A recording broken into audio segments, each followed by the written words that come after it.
everyone. My name is Sarah Hill, and I so wish I was there with you in person at the Culture of Life conference. But COVID has surely changed our daily way of life, and hopefully you'll still enjoy this presentation on palliative care. And please feel free to reach out with me afterwards if you have any questions or would like to follow up on any of the information I shared today. But palliative care is truly a passion of mine, and it's something that I think we all could learn more about. And so today I'll be sharing with you about how palliative care is truly a mission imperative for us in Catholic healthcare. My objectives for you are first to help understand the definition of palliative care and hospice, how they're different and where they intersect, as well as to understand both the mission and strategic imperatives for palliative care in the current US paradigm, and to understand how palliative care may be one of our best tools in the fight against physician-assisted suicide. So there's many problems that have led us to the point where we really need to look to something like palliative care to assist us in the US healthcare system. And this is one of the reasons here. So for those of you that enjoyed television in the past, Dr. Marcus Welby was, of course, everyone's well-loved family physician who knew his patients, knew their desires, and knew what was important to them.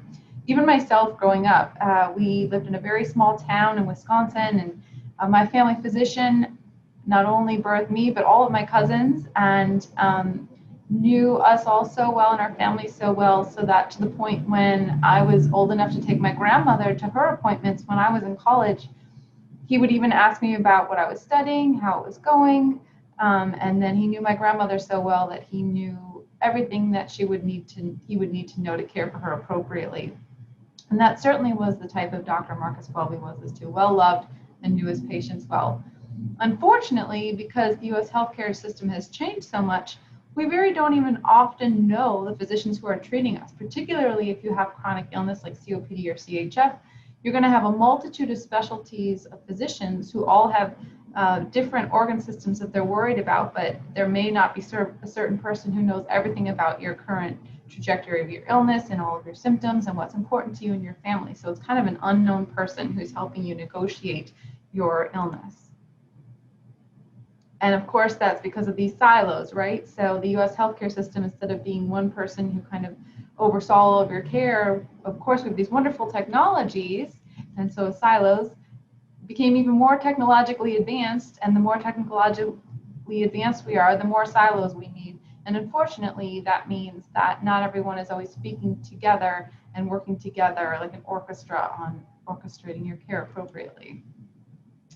This has always been one of my favorite Onion cartoons, but the fact of the matter is we all do, even theologically in a Catholic standpoint, we all are meant to be someday with our Creator God. And so life on earth, of course, is a great good and a penultimate good and penultimate goal, because our true goal someday is to be with our Creator God. So we all will die someday, sadly, but that does mean that we'll be able to be spending eternity then with God. The other part of this problem is that in the old medical model, with all these technological advances, what we would do is we would do disease-modifying and curative treatment all the way until there was no more hope of any benefit, and then the physicians throw their hands up in the air and say, oh, it's time to withdraw care, and we'll send them over to hospice and end-of-life care. But this really obscures and neglects the fact that patients have spiritual, psychosocial needs throughout this whole time of treatment for any disease. So that is why we need palliative care. And I know a lot of people don't fully understand what palliative care is. So that's why I wanted to share this definition with you. So it is person-centered, holistic care delivered by an interdisciplinary team of professionals who provide an extra layer of support for patients affected by serious illness and their families. Palliative care can be provided concurrently with disease-modifying treatment or curative treatment, and that's how it stands apart from hospice, one of the ways. So this is a palliative care model, and this is credit to Ascension Health, my previous employer, for creating this model.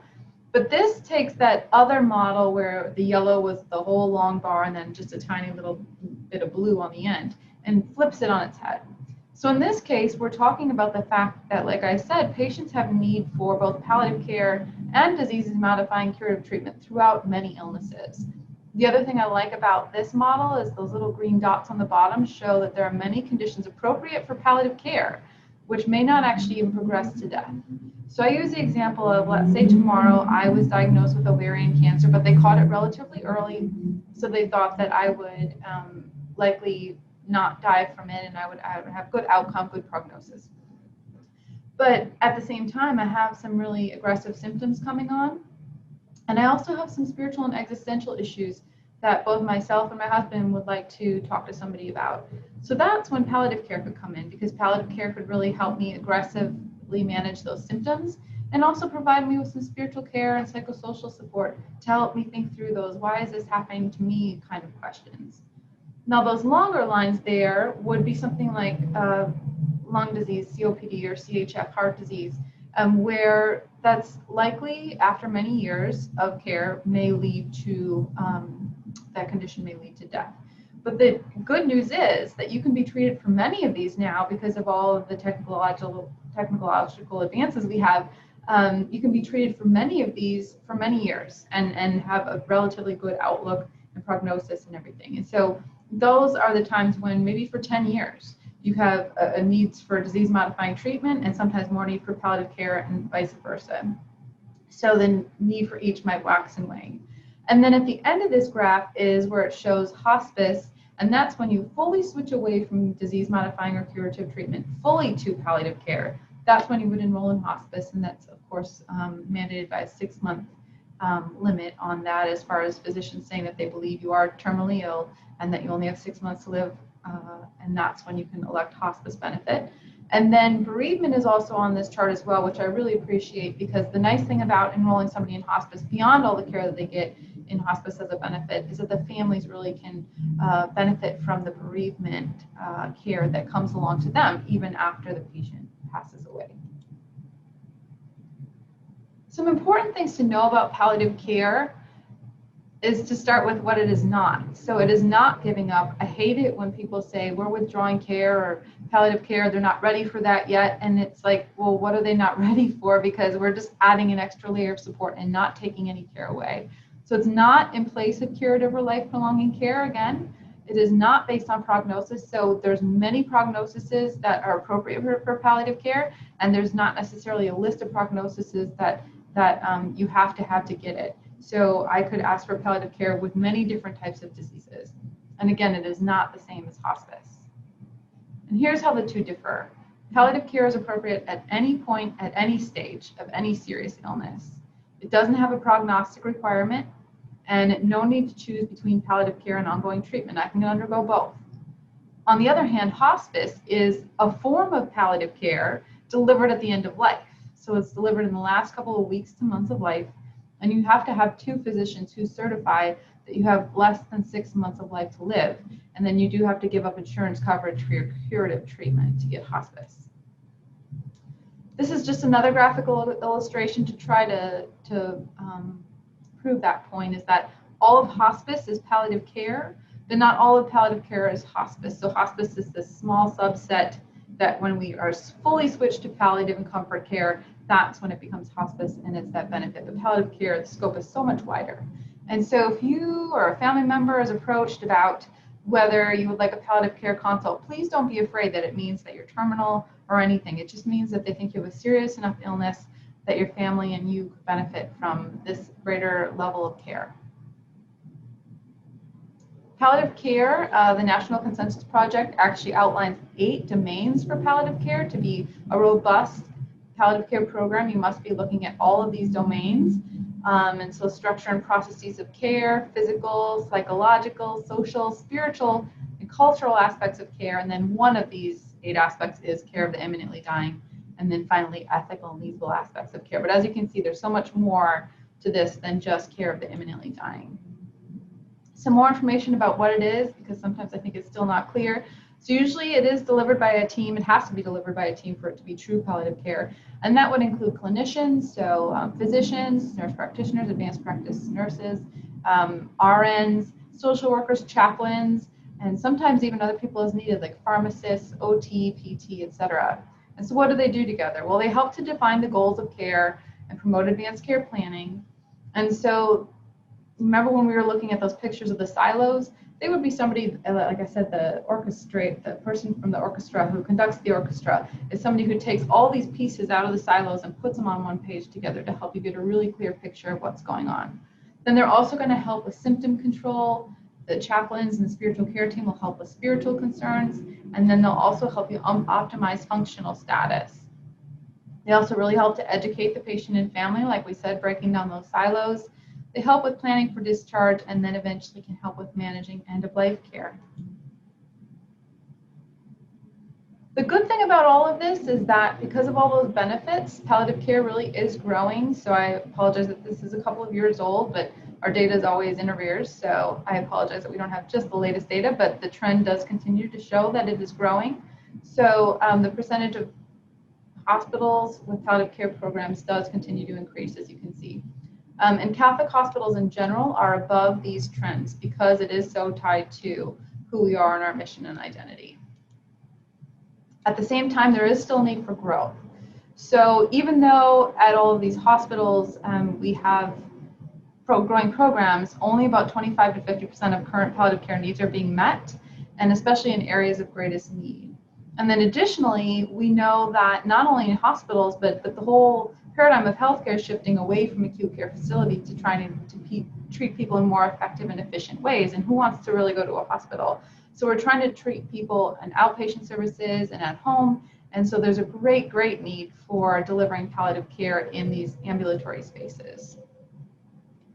So why palliative care? And I'm going to focus mostly on the mission and just give you a little bit about the strategic imperative. So it is a mission imperative because it's based on our history and our tradition. So of course, foundationally, we know that each person has intrinsic dignity, and that's based on being created in the image and likeness of our God creator, Imago Dei. And so each and every one of us, no matter creed, color, race, ethnicity, all of these things, each and every single person from the moment of conception until natural death is born with inherent and intrinsic dignity. It's also based on the fact that we have always focused on more than just the body, more than just the physical. So the body, mind, and spirit. We need to make sure that we are healing all of those.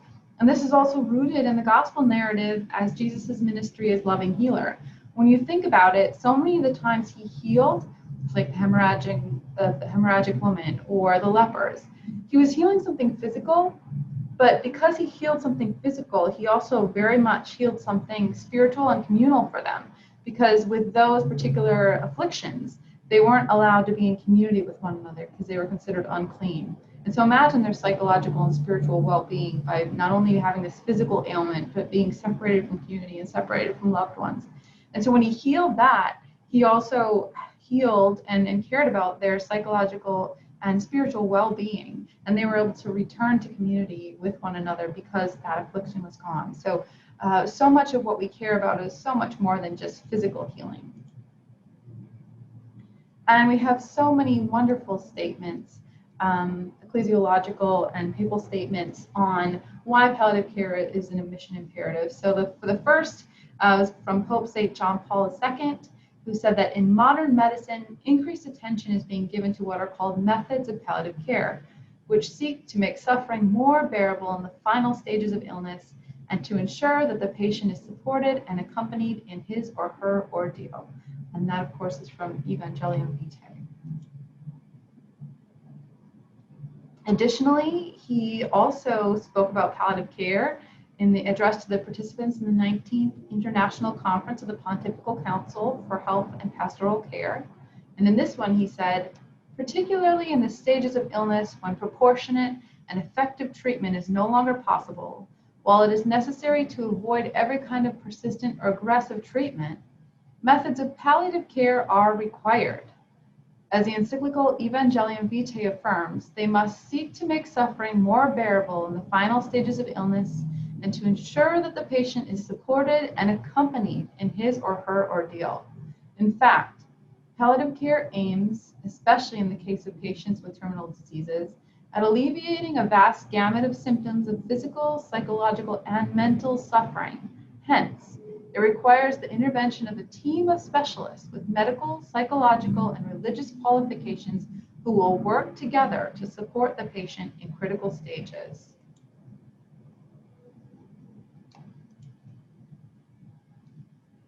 And then Pope Benedict also spoke on palliative care. And this is when, so palliative care had been in existence longer and had become a specialty of its own right.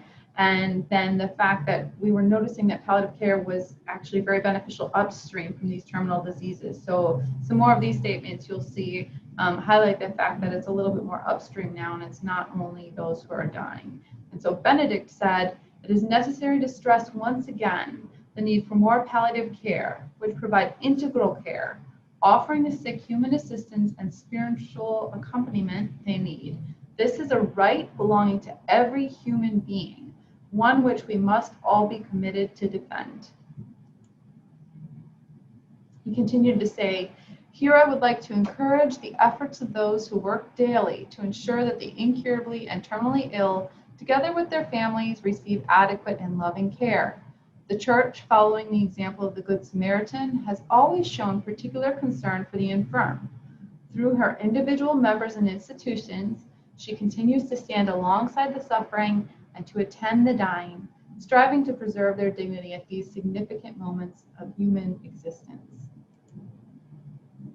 And then, of course, Pope Francis, who speaks so often of accompaniment and about how we must accompany one another, of course, also speaks very highly of palliative care.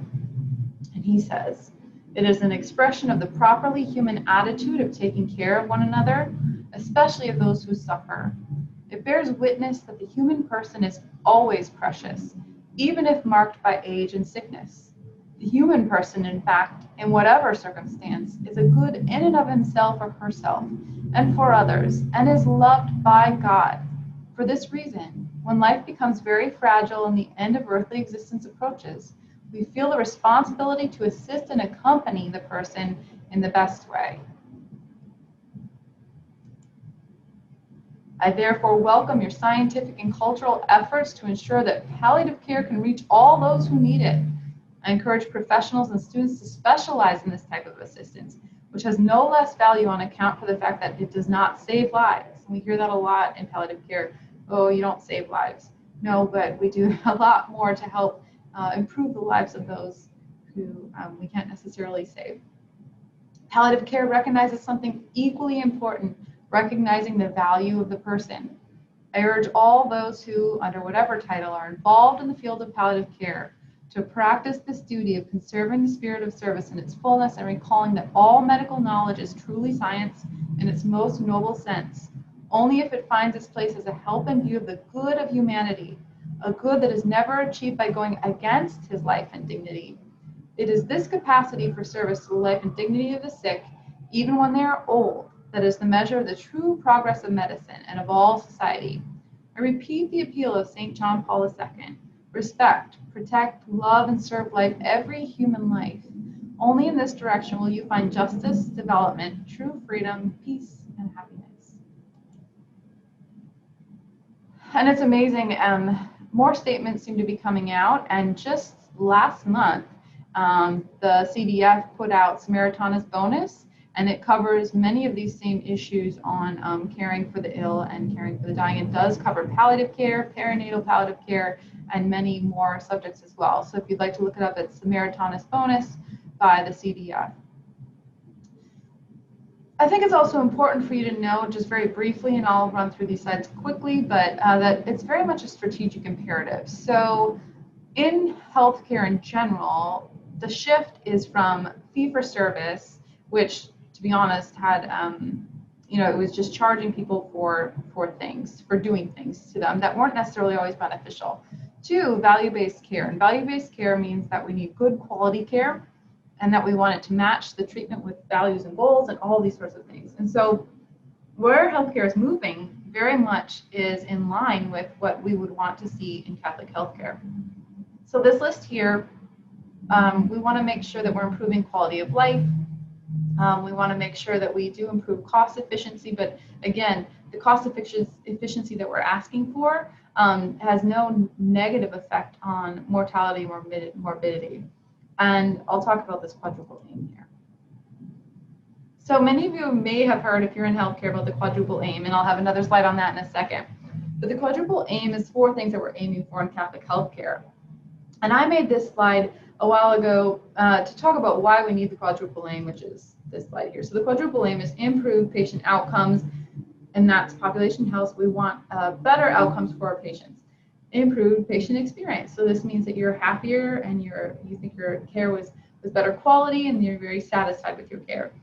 Improved provider experience. So our nurses and our physicians and housekeepers, all the people that are part of your experience as a patient, we want their experience to be better too, because if you're happier and better cared for and having better outcomes, of course they should also be happier. And then at a lower cost, as long as it doesn't have any negative effect on mortality and morbidity. So now I'm going to go back to this one. This is because of this. So the quadruple quagmire here is what created the need for the quadruple aim.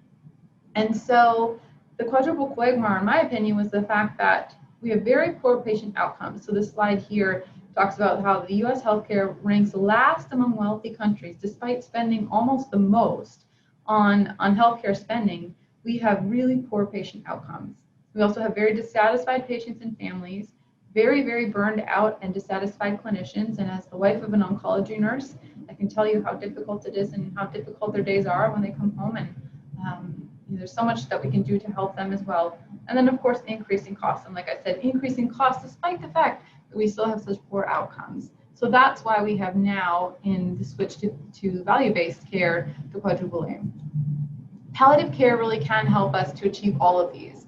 So with that improved patient experience, palliative care really does help to align and match treatments with goals. It increases patient and family satisfaction because, again, there's this conductor of the orchestra to help you really understand what's going on. And we also focus on things like spiritual care that really make a big difference in delivering and receiving very good care and you and your family's opinion of that care. And we've seen many different outcomes as far as patient and family satisfaction rates being much higher, and spiritual care assessments being completed much more quickly, and for all patients and that sort of thing. As far as improved health outcomes, palliative care has been shown over and over to actually increase length of life for those who received it. And there was a famous study on non-small cell lung cancer patients who got either usual care or usual care plus palliative care. And those who got it actually lived months longer than their counterparts. And the quality palliative care, again, just provided this extra layer of support for these patients. And the amazing thing was it's not an expensive intervention. And there are cancer drugs out there that give you less time that are hugely expensive and, of course, have great side effects and negative side effects for those who take them. So this was such an amazing study, and it continues to be proved that those who get palliative care do live longer. And part of it is because the aggressive symptom management that's done, and then also just better levels of care with more people assisting in caring for you. And this is just another list of positive outcomes for patients, quality of life, mood, depression, etc. And then for caregivers as well, when patients have chronic illness or die, there have been all these studies that family members who were provided with good spiritual and psychosocial support through that time or palliative care have much reduced anxiety and symptom burden. And also there's studies that prove that if family members die, like in the ICU, and you didn't have good communication, et cetera, throughout that process, that family members can actually have PTSD and severe depression. And doing better at caring for them and in that stage and being there and communicating better, which palliative care does, can really lessen the amount of PTSD and depression of caregivers. As far as lower costs, that's because palliative care can help us do all of these things: shorter hospital stays, fewer admissions and readmissions, because of the fact that we can titrate medicines better, we can get people to home and treat them in their home and those sorts of things. And then finally, the improved clinician experience. This is usually the hardest one for people to wrap their minds around, how palliative care can help other clinicians and nurses at the bedside. But if you think about the fact that in our current milieu of healthcare delivery, our clinicians barely have any time to get everything done because there's all this charting on the computer and then running off to see every patient, and they have this whole panel of patients that they have to see. Well, if there's somebody from a palliative care team who can help them provide that extra layer of support for the patients with difficult symptoms or patients who need to have better communication for them and their family, if there's somebody who can come in and help you do that, of course you're going to be happier, because those are very difficult for physicians not to spend the time on those, or if they haven't been trained to do it. Just to have somebody to provide that extra layer of support is hugely helpful. Because of all of this, even the Institute of Medicine put out a report saying that all payers should cover palliative care, which I do believe they do now. I don't think there's anybody that doesn't cover palliative care and palliative interventions. And that palliative care, all clinicians need to have an understanding of palliative care, which is what we call primary or generalist palliative care education, and that's something that we in healthcare are working to integrate, and that we need to really change the financing and delivery of medical and social services so that people just can get more access to better palliative care education. The other difficulty with this is that unfortunately there simply aren't enough palliative care physicians and clinicians and those out there. So there's a lot of work that we're doing advocacy-wise to try to increase the amount of people that go into palliative care. And then additionally, like I said, we're trying to do interdisciplinary team skill training and training all clinicians who serve the seriously ill in palliative care tenets. So the last thing I wanted to speak with you all about today was physician-assisted suicide. And one of the great reasons we are such great proponents of palliative care is that we really feel like it can help us to dissuade the opinions that physician-assisted suicide is needed, and that a lot of the language that they use around end-of-life care and things that we'll talk about, we just think palliative care really helps us overcome the persuasive language that they can use.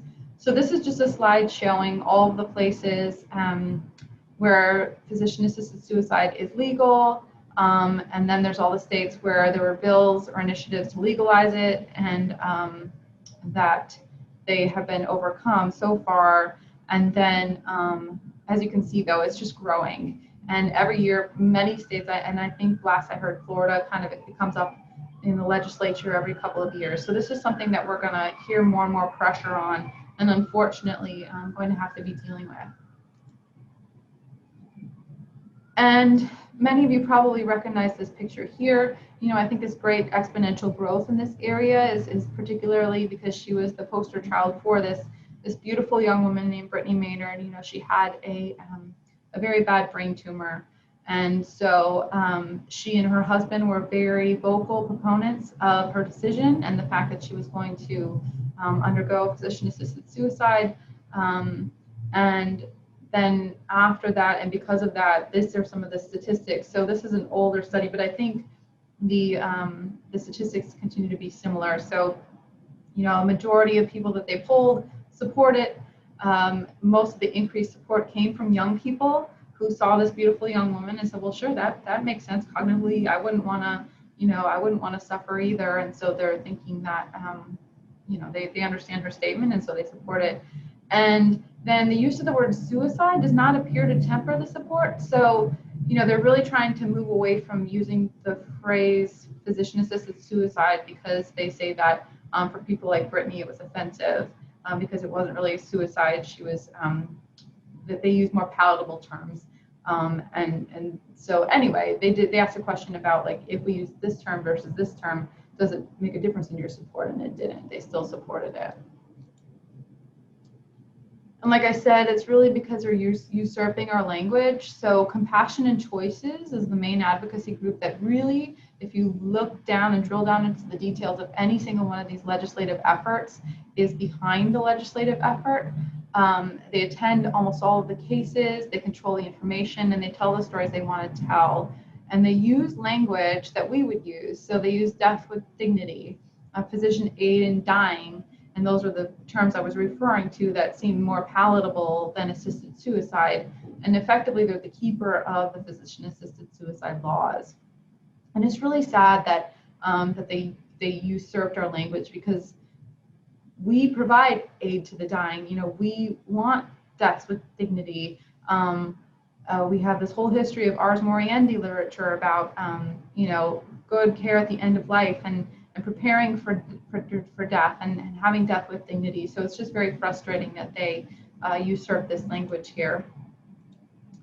The studies continue to show that there are many reasons why people choose physician-assisted suicide. And, you know, interestingly, it's not because of pain. So a lot of people would think, well, yeah, if I'm in a lot of pain, and that is one of the ones here, but it's more about suffering. Other reasons are that they've witnessed terrible suffering or experienced a tragic death of a family or loved one. And I don't know about all of you, but I certainly have seen that. Like with my own grandmother, she did not have a wonderful end of life experience. And so I can certainly understand if you've seen something like that, that you want something better for yourself or for your loved ones. But then the biggest things too are about this fear of loss of control and being a burden on your family, and a fear of your loss of your dignity, which of course in the Catholic tradition, we know you can never lose your dignity, but we understand what people are saying here, that, you know, if they're cared for by family members at home and they're wetting the bed or something, that would be a loss of dignity in their eyes. And then depression at the end of life. But what we love about palliative care is that we really think that's a wonderful alternative and probably our best card to play against all of these. So the persuasive arguments about regaining control, reclaiming dignity, and preventing dependence on becoming a burden to others are all there with palliative care, because we can definitely address all of these. Let me go back to that slide for 1 second. So I myself, like I said, my grandmother did not have a good death, but she did not have palliative care intervention. And I have an uncle who's a priest who died more recently with palliative care intervention. And I can tell you that that was the most beautiful death I have witnessed of a family member, surrounded by all of us, you know, rubbing his feet, rubbing his forehead, it didn't look like he was in any pain. You know, they titrated his medicines well, and he passed very comfortably in the middle of the night. We were praying, we were singing. It was, you know, a really beautiful, beautiful death. And to be at that sacred moment when it was such a beautiful experience, I think would really change a lot of people's opinion about what the end of life can look like. And then, you know, it's interesting about the fear of loss of control, being a burden, dignity. These are all things that if you talk to patients' families and patients about, these are things that we can assist with all of them. And, you know, my husband's grandmother, so he's an oncology nurse, she died of lung cancer. And when it was nearing the end and she got hospice, he was caring for her along with hospice, and she was in her home.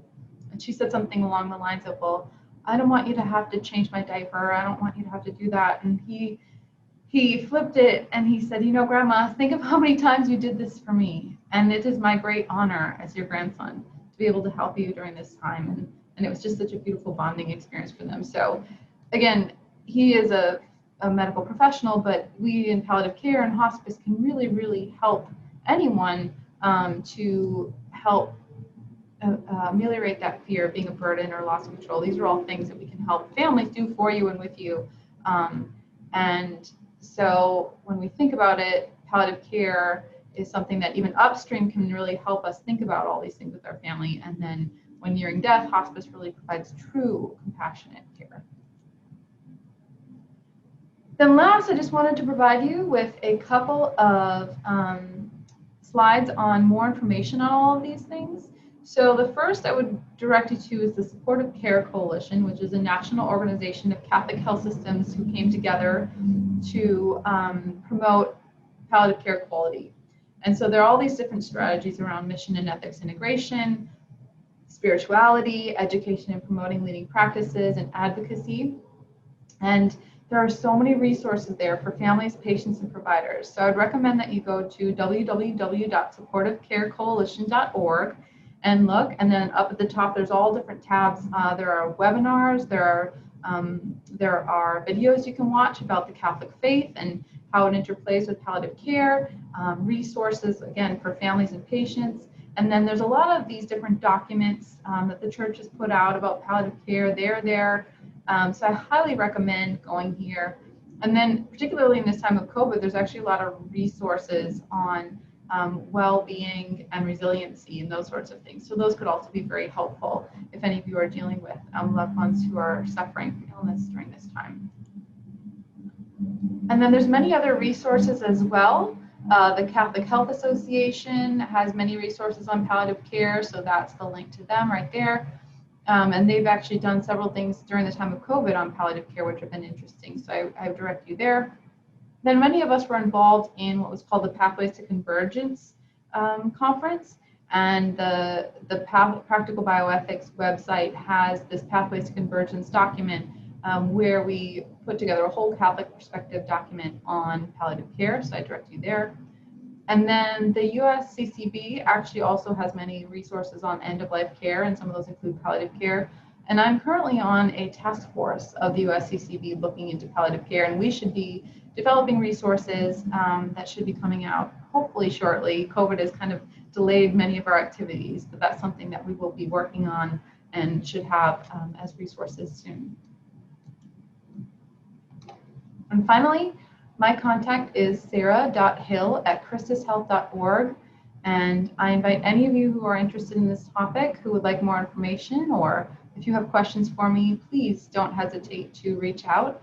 I'm happy to talk with you. Again, I so wish I was there with you in person. I miss Florida so much. I just moved here to Texas a couple of months ago, and I used to be on the Florida Catholic Conference of Bishops End of Life Care Committee, and I really enjoyed that work. And so I have a great affinity for Florida and for all of you. So I am excited to talk about these kinds of things. So any of you that would like more information, if we had been there in person, I would have loved to chat over a cup of coffee about some of these things, but instead feel free to email me and we can set up a Zoom chat, or I can answer your questions virtually. So thank you so much for your time.